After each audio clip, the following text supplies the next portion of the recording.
Good morning friends, this is Sandeep Jain and I am here once again with a new video lecture, and today our video lecture is the difference between the thoughts of Aristotle and Plato.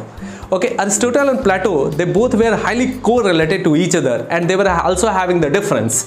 आज हम लोग देखेंगे उनके विचारों में क्या अंतर था, लेकिन इससे पहले मैं आपसे गुजारिश करूंगा कि अगर आपने हमारा चैनल सब्सक्राइब नहीं किया है तो प्लीज सब्सक्राइब कर ले, ताकि हमें मनोबल मिलता रहे कुछ और नया वीडियो आपके सामने प्रस्तुत करने का।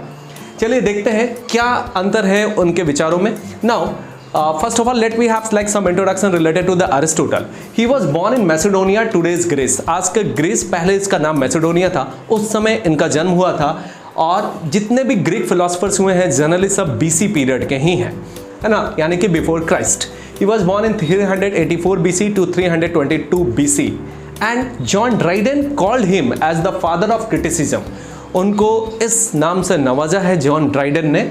और ही was the great teacher of Alexander the great. जैसा कि आप सब जानते हैं अलेक्जेंडर द ग्रेट के बारे में, उनके ये टीचर थे और प्लेटो के शिष्य यानी कि उनके चेला। You can say he was the disciple of Plato. Okay, now Aristotle was of the views. देखिए उनके शिष्य होने के बावजूद भी जो गुरु का व्यू है और जो चेले का व्यूज है, दोनों अंतर है, वो दोनों डिफरेंट है। वो क्या है, देखिए Aristotle was of the views of Plato. Plato के व्यूज से बिल्कुल परे थे। He says that the rules developed in present society are contrary to the rules set out by our ancients. हमारे ancestors, हमारे पूर्वजों के द्वारा जो भी रूल्स डेवलप किए गए हैं उससे बिल्कुल आज के रूल्स बिल्कुल मैच नहीं करते। पहला ये व्यूज था। प्लेटो ने ये कहा था कि the rules which is developed right now here, that was the same, that was of ancient time. But Aristotle was completely against of this. Okay, उन्होंने एक और बात कही थी। Plato said that there should be no poetry. Plato ने तो यहां तक कह दिया कि पोएट्री होनी ही नहीं चाहिए। क्यों? क्योंकि ये हमें कुछ भी इंस्ट्रक्ट नहीं कर पाती बेहतर तरीके से। And if there is poetry, अगर कोई पोएट्री होते भी है तो वो सिर्फ गुड पीपल को प्रेज करना चाहिए और हाइम्स होना चाहिए। हाइम्स मतलब like praising the God, God को प्रेज करना चाहिए। बस यही दो चीज को उन्होंने पोएट्री को डिफेंड किया है, सपोर्ट किया। बाकी और कोई पोएट्री को इन्होंने एक्सेप्ट नहीं किया। लेकिन अरिस्टोटल ने क्या कहा? Aristotle says that the first aim of poetry is to praise.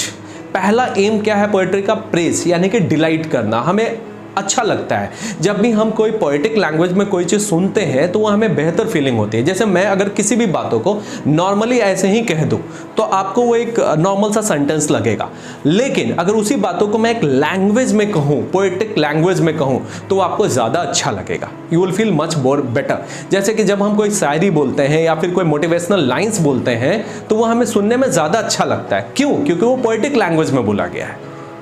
इसलिए पोएट्री का सबसे पहला एम जो है वो डिलाइटमेंट है। डिलाइट करने का मतलब वो हमें अच्छा फीलिंग कराए। That is the main M of poetry. और बाद में इंस्ट्रक्शन है।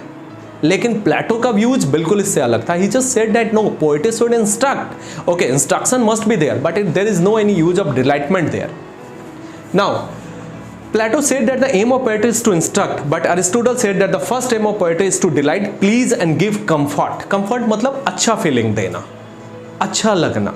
That is the main aim of the poetry.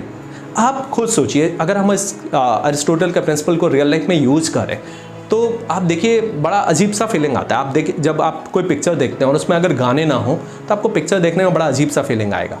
Songs are also the part of poetry. Okay, इसलिए हम लोग उसे ओड कहते हैं, ODE, ओड, संगीत, गीत, इस तरह की चीज़ें होती हैं। तो वो भी एक तरह का पार्ट ही है पोएट्री का। हमें जब हम सुनते हैं म्यूजिक हमें अच्छा लगता है, we feel good, we feel relax, we feel happy, we feel delight, we feel peaceful, so just because of the poetry. लेकिन अगर वही चीज़ को हम लोग नॉर्मल लैंग्वेज में बोले तो अच्छा नहीं लगेगा। जैसे जब आप, लेकिन ये हर जगह भी एप्लीकेबल नहीं है। जैसे जब आप रोड पे गाड़ी चलाते हैं तो वहाँ पे इंस्ट्रक्शन दिया हुआ रहता है, लेफ्ट जाइए, लेफ्ट इधर है। अगर हम उसे पोएटिक लैंग्वेज में बोले आपका ध्यान किधर है, लेफ्ट तो इधर है, तो ये बड़ा अजीब सा फीलिंग आएगा।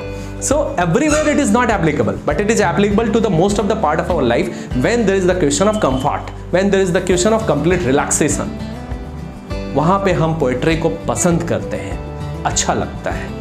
ओके, तो अरिस्टोटल ने पोएटिक लैंग्वेज को ये कहा है कि Aristotle says that the first delight from the lines, उस लाइन से हमें अच्छा फीलिंग आए and then in it may instruct, और उस प्रोसेस ऑफ इंस्ट्रक्शन में मतलब डिलाइटमेंट के प्रोसेस में वो हमें इंस्ट्रक्ट भी करे। ओके जैसे मान लीजिए मैं आपको एक लाइन बोलता हूं, ओके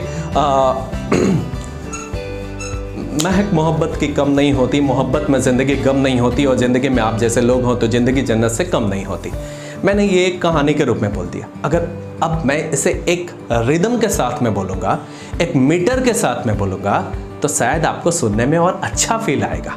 महक मोहब्बत की कम नहीं होती, मोहब्बत में ज़िंदगी गम नहीं होती, और ज़िंदगी में आप जैसे लोग हों तो ज़िंदगी जन्नत से कम नहीं होती। Okay, so I hope the second part, the latter part must have delighted you. Okay, so this is the, you know what, importance of poetry. This is the power of poetry, that the poetry can make anybody delight, it can make anybody feel relaxed. Okay, so Aristotle, I am with the, you know what, views of the Aristotle. मैं भी Aristotle के views के साथ में हूँ, क्योंकि poetry का main M भी यही है, और हमारा भी शायद यही मानना है। हो आपका शायद जो भी व्यू हो वो आप कमेंट बॉक्स में ज़रूर लिखें, और ताकि हमें भी ये पता चले कि आपका क्या व्यू है।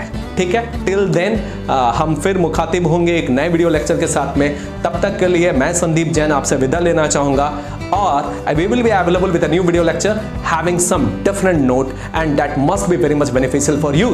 Till then, thank you very much.